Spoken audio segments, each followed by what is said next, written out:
Good evening. Welcome to a program that will hopefully enlighten you, lift your spirits, and make you want to stand up and take action, as that is what it's all about. My name is unimportant.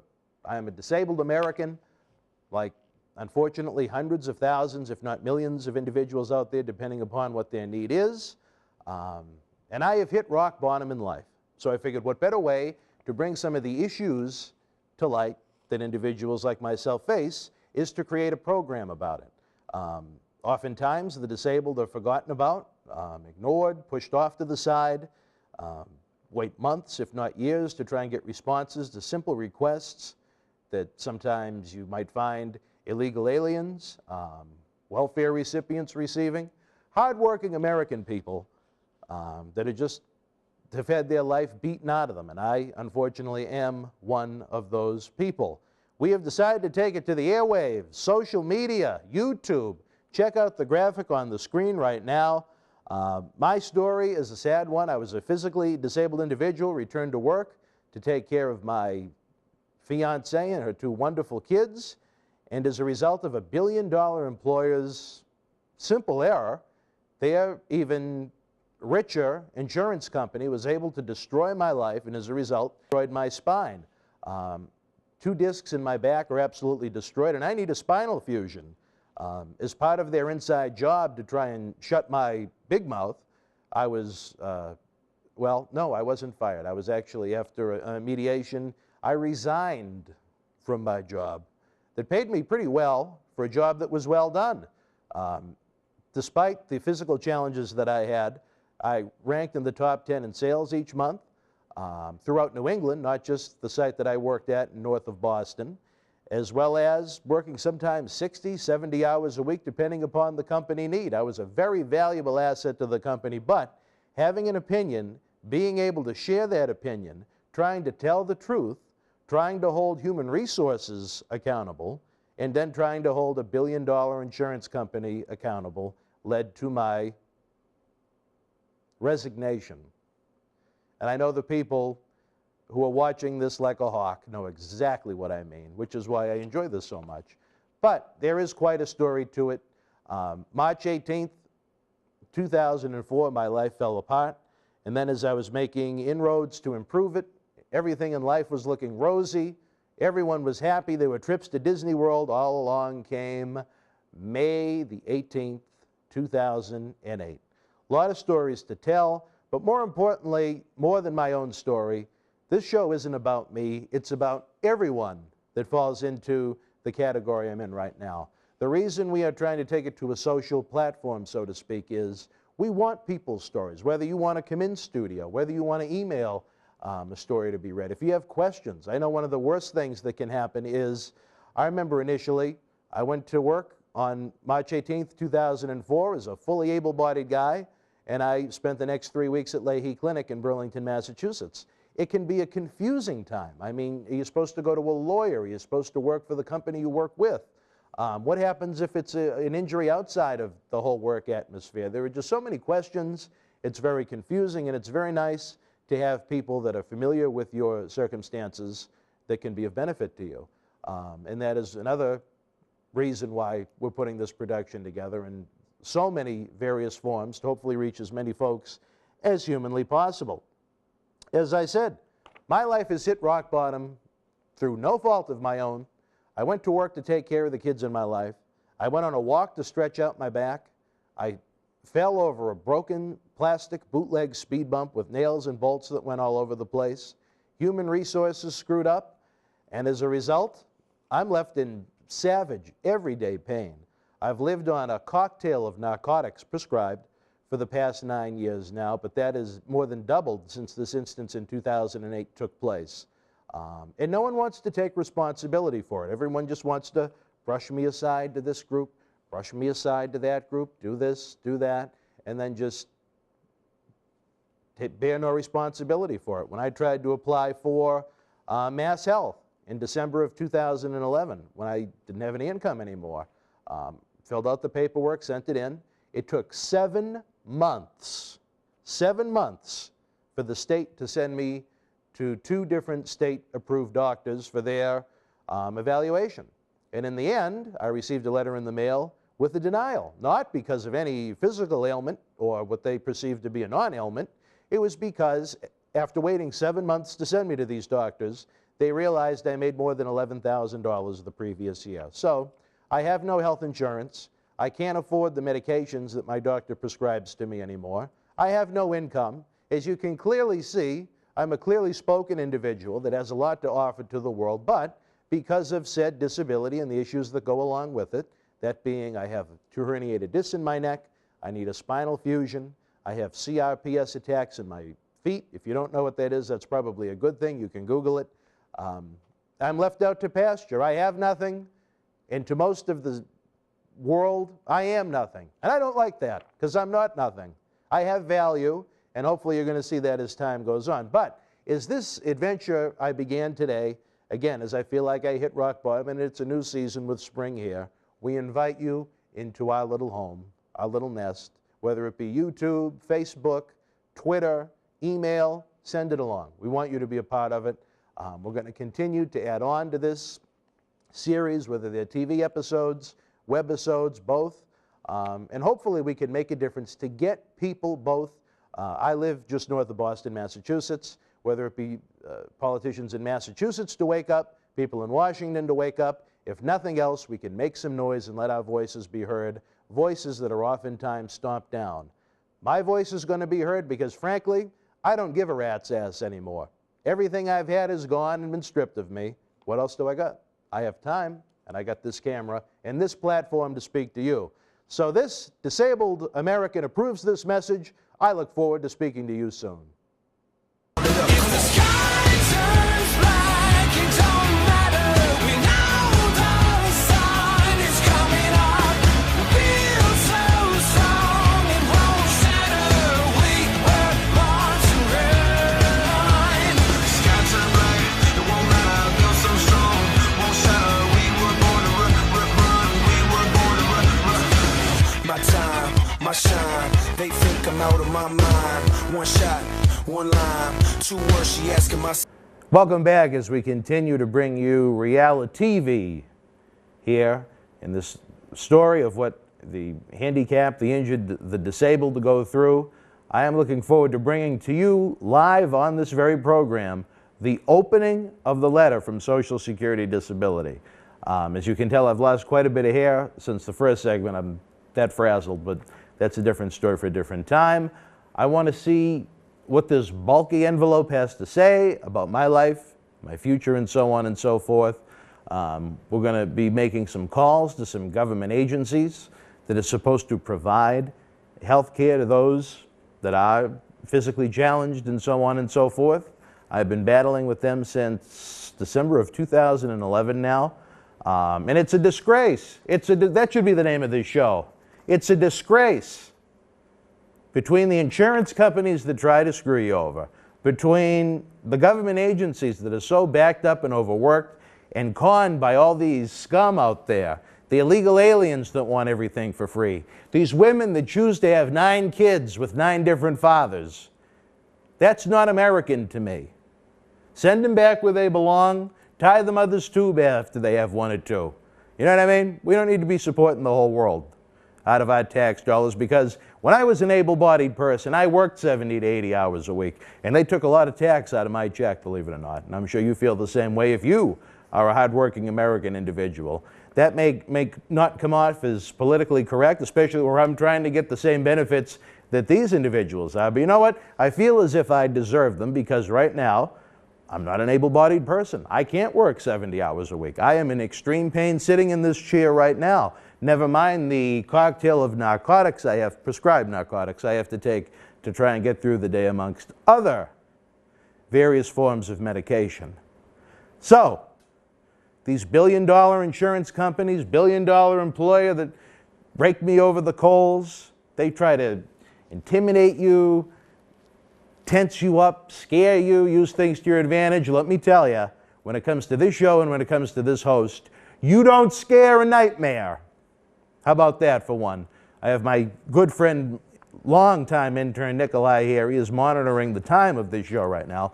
One thing I wanted to talk about, and this probably It could happen to a good chunk of people out there. It was something I had for quite some time, Post Concussion Syndrome, which is a pain in the ass to say the very least, as far as just day-to-day life and your day-to-day routines. But more recently, my doctor said I had post-traumatic stress syndrome from the interactions with trying to get health insurance, interactions with these billion-dollar scum that are responsible for the accident that I went through, what my employer put me through as I resigned, so to speak.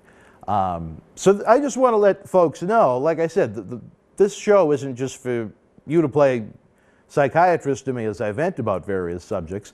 I want to try and let people know what you go through, as I've said before, I believe.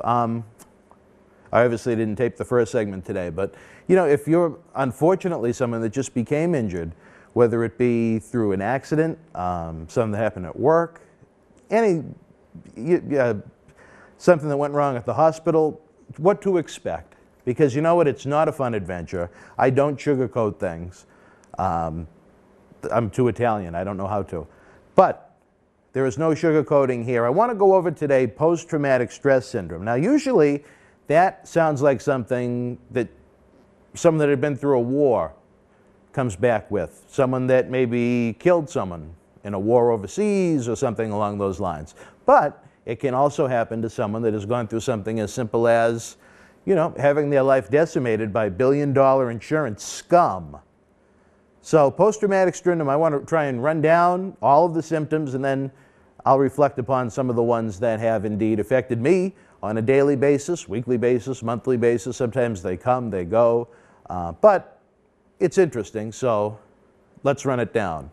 All right, upon doing my homework when it comes to post-concussion syndrome, there are three main categories that one can fall into.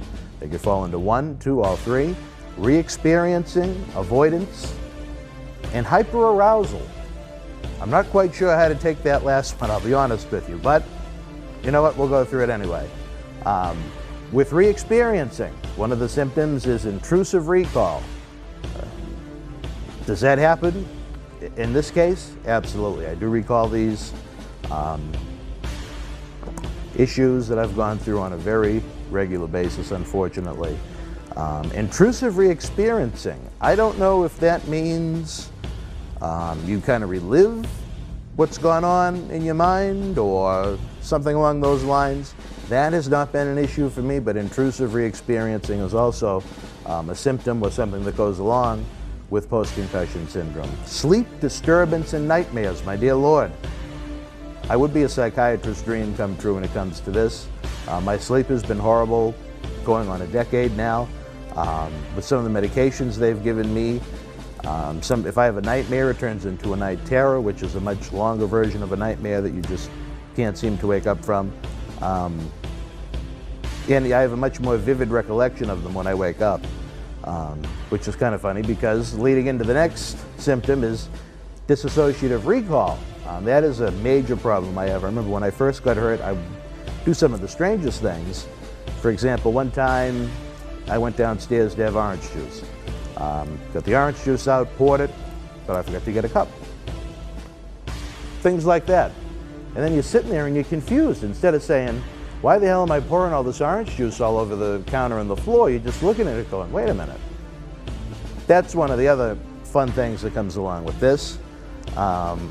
And then there's this one, intense psychological distress, anger, anxiety when exposed to reminders of traumatic events. That is also something that I have to deal with when going through all this with the different agencies I have had to deal with.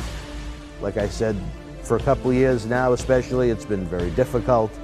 And I think that intense psychological distress from this anger and anxiety is what led the doctor to say, you know what, pal, you got it.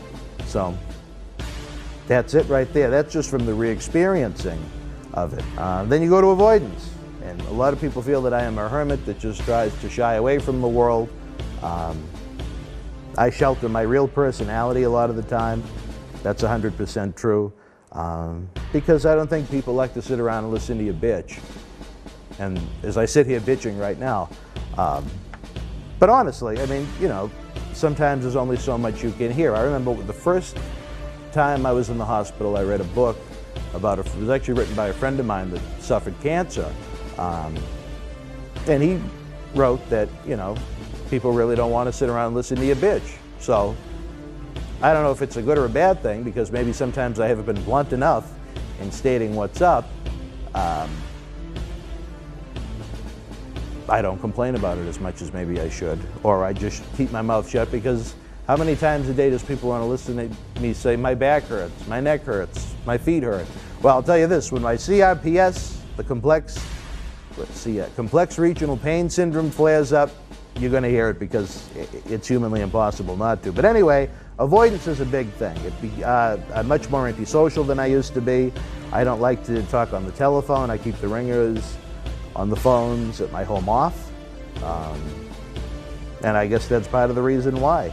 Feelings of detachment and estrangement from others, just right there. I don't like to talk on the phone. I really don't like to deal with people I don't know all that well. Even as a Virgo, that makes it even worse, as I believe I'm more of an observer of life before I become a participant in it.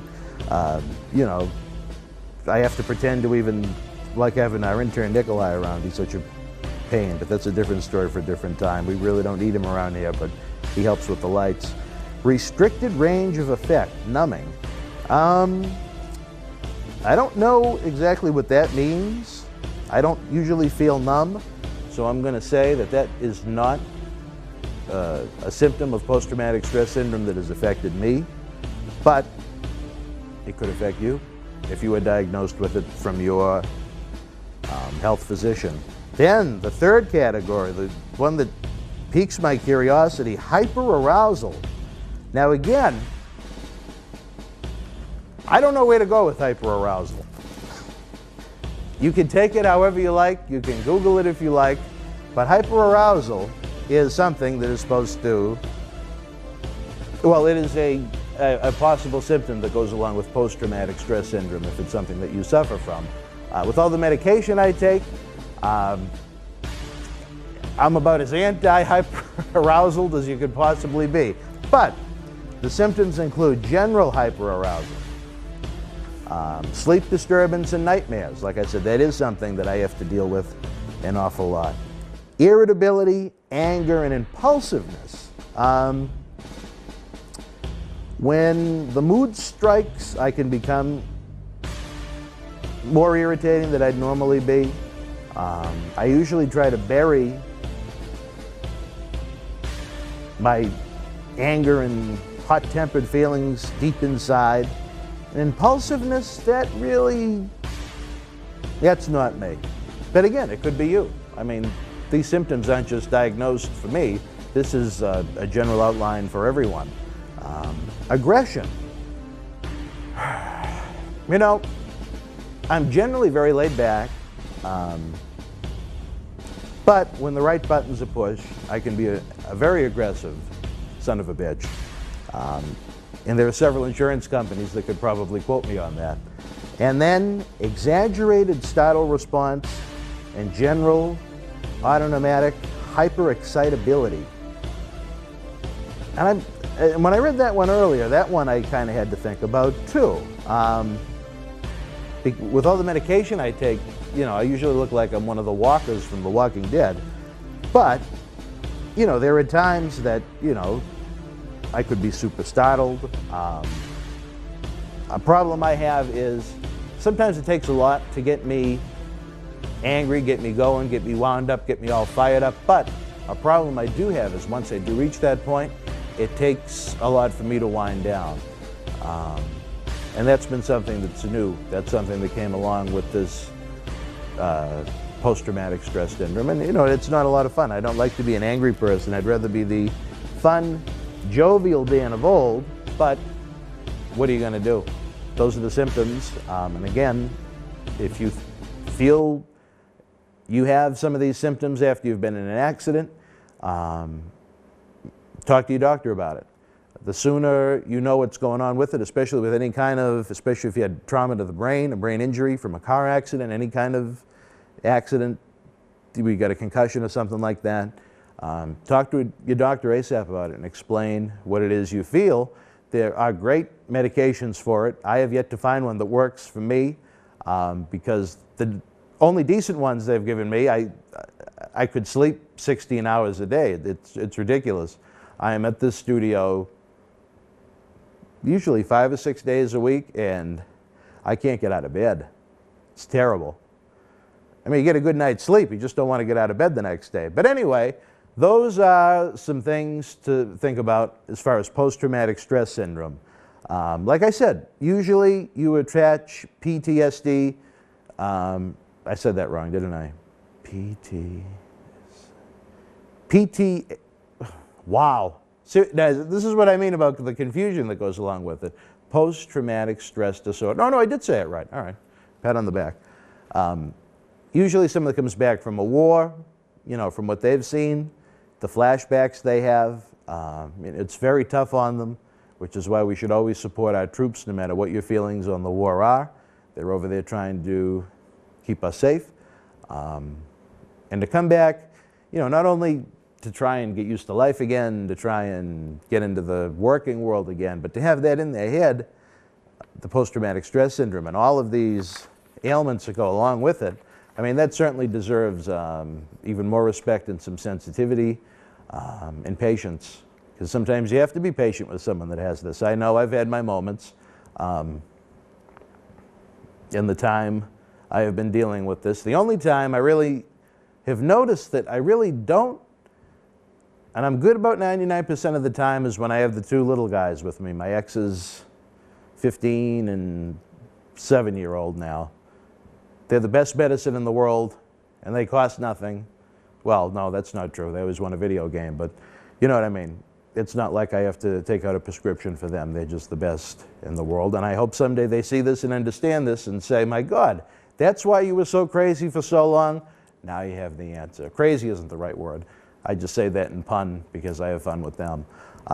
So, I don't know if we have enough to complete a full 30-minute program yet. I am hoping. Soon, though, future installments of this program, this realiTV, I want to open my letter from Social Security Disability on the air, see what it has to say. It's a thick envelope. I'm livid. See, this is the anger from the post-traumatic stress syndrome. I'm livid that I forgot this envelope because I've been coddling it like a baby, waiting for today. But it is what it is. And I also want to call some of these health agencies that are supposed to be here to help those, whether it be they have a physical injury, disability, income, they don't meet certain income levels, and so on and so forth.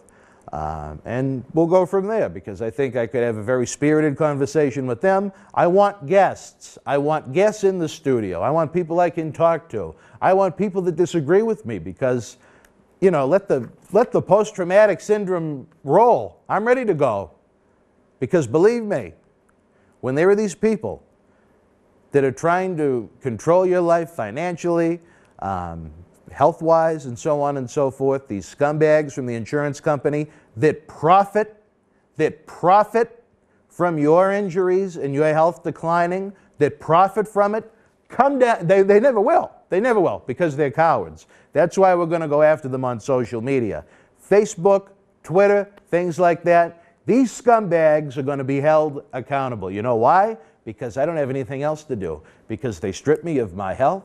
They strip me of my insurance. They stripped me of my job. They caused dramatic effects on my family life. So you know what? Instead of sitting around feeling depressed about it, which I do an awful lot, I'm going to fight back using this form I have right here, as well as that of social media. So there it is, post-traumatic stress syndrome right there, and me getting rid of some of the anger that I have that goes along with it. Continue to join us on this version. Forget about the reality TV shows on television. They're all garbage to begin with, and they're written by people. No one is writing this. All I'm doing is just reading off of symptoms off of a script, because there's no way I could remember all of this. And for now, until we speak again, be well.